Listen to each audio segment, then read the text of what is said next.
My dear viewers, it is 6 p.m. here in Cairo, time for the news bulletin. My name is Amal Mukhtar. We start our news bulletin with the headlines.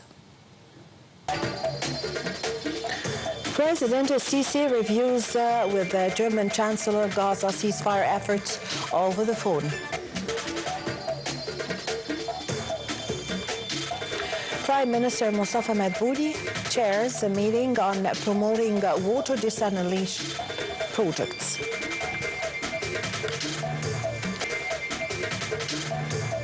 And Foreign Minister Badr Abdel meets his Norwegian counterpart, an EU top official, on sidelines of the Oslo Forum.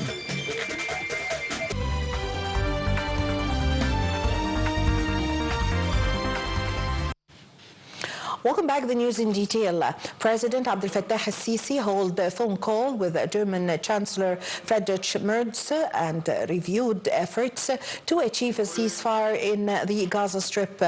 The leaders also discussed the humanitarian situation in Gaza Strip, with the president stressing the importance of ensuring an immediate entry of humanitarian aid in the Strip. President al-Sisi reiterated Egypt's full rejection of plans of displacing Palestinians out of their lands, stressing the importance of expanding the recognition of the Palestinian state in line with the two-state solution. Talks also covered recent development on both regional and international levels, including developments in Libya, Syria, Lebanon, Sudan and Somalia, as well as means to restore stability in the Middle East, with the German Chancellor stressing his country's keenness to continue coordination and consultations with Egypt with the aim of restoring regional calm and peace. Both leaders stressed their commitment to strengthen and enhance the deep ties binding Egypt and Germany in various fields, namely economic, trade and investment.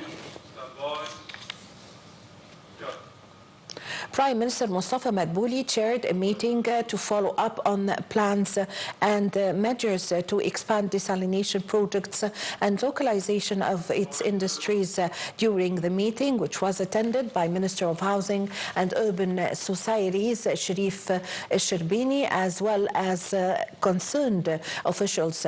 Prime Minister Mustafa Madbouli stressed the importance of localizing the desalination industry in line with the National Strategic Plan for Water Desalination. He noted that the state's plans aim at reaching about 9 million cubic meters of desalinated water daily. Minister of Foreign Affairs, Migration and Expatriate Affairs Badr Abdel reiterated the significance of maintaining the stability in the international navigation routes and enhancing the regional cooperation among the Red Sea countries to preserve security of the Red Sea and safeguard international navigation movement. During his meeting with EU Special Representative for the Horn of Africa, Anita Weber, on the sidelines of Oslo Forum, Abdel Ati reiterated that any threat against the Red Sea security directly reflects on the global economy. The foreign minister also presented Egypt's vision regarding the developments in the Horn of Africa, particularly the situation in Sudan and the challenges facing Somalia. For her part, the EU envoy hailed the pivotal Egyptian role in enhancing the stability in the region.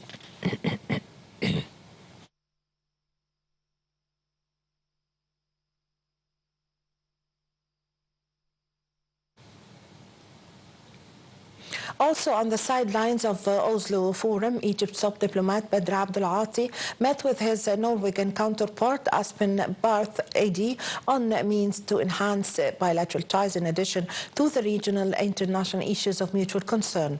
Abdel hailed distinguished economic cooperation between Egypt and Norway, especially in the field of renewable energy, and expressing hope to continue joint cooperation, namely with the Norwegian Skarik company, which contributed in increasing the Norwegian investments in Egypt. Egypt's top diplomat also highlighted the importance of the trilateral cooperation in Africa in light of the special focus that Norway adopted for Africa after issuing a special strategy for the African continent in August 2024. The meeting also witnessed an exchange of viewpoints regarding regional issues, including the situation in Gaza and Sudan. Foreign Minister Badr Abdel stressed the importance of reaching a comprehensive and permanent settlement for the Palestinian-Israeli conflict in a way that meets the aspiration of the region's peoples regarding achieving sustainable peace, security and stability in the Middle East. Egypt's top diplomat was speaking over the phone with the U.S. Special Envoy for the Middle East, Steve Witkoff, to review joint efforts by Egypt, the United States and Qatar to reach a ceasefire agreement in Gaza and to release hostages and prisoners, in addition to unconditional and full entry of humanitarian aid into the Gaza Strip to help ease the suffering of Palestinian civilians. The phone also reviewed developments in nuclear talks between U.S. and Iran, with Egypt's top diplomat stressing the importance of resuming current negotiations seen as an important opportunity to avoid escalation in the region.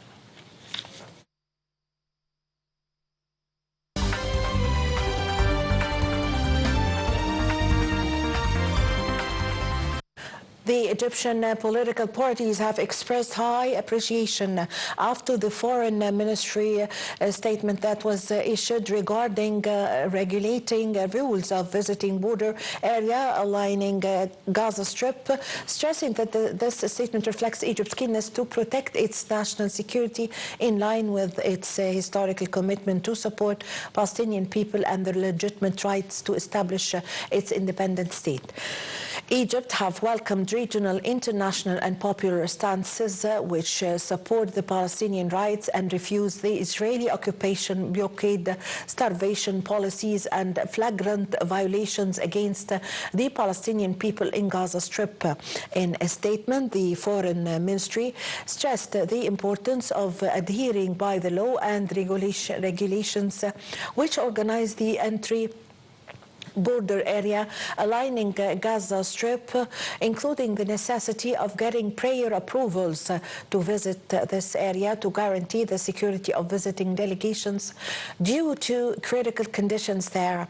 Egypt also stressed the importance that citizens from all countries abide by the laws and regulations of entering the Egyptian territories, including getting prior permits regulating these visits.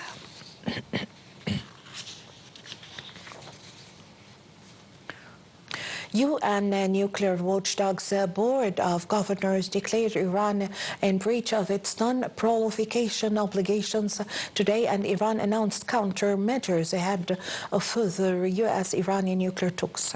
U.S. and Iranian officials will hold a sixth round of talks on Tehran's accelerating uranium enrichment program in Oman on Sunday.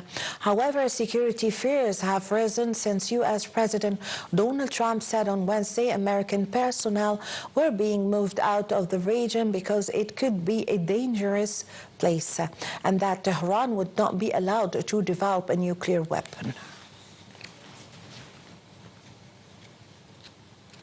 Economy news: as Egypt's bourse closed higher today amid purchases by foreign corporations and investment funds against sell-offs by local and Arab investors and corporations. Market capital of listed companies added 2 billion Egyptian pounds, reaching 2.3 trillion pounds at the end of the transactions that ended at 71 billion pounds. Benchmark EGX 30 rose 0.9% above the 32,900 point mark. The equal weighted indices EGX 70 and EGX 100 climbed 0.12% and 0.18% respectively. China said today it had issued a certain number of licenses to export rare earths after U.S.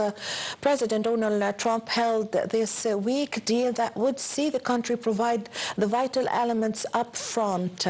The economic superpowers said after talks in London that they had achieved progress in dialing down a brutal trade war that has roiled markets and threatened global supply chain chaos.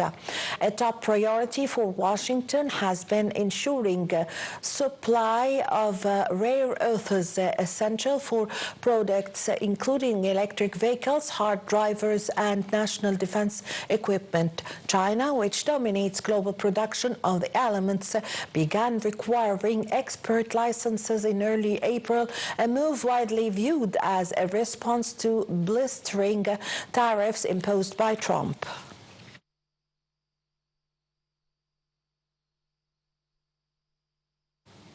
With this, my dear viewers, we come to the end of the news bulletin. My name is Amal Mukhtar. Thank you for watching.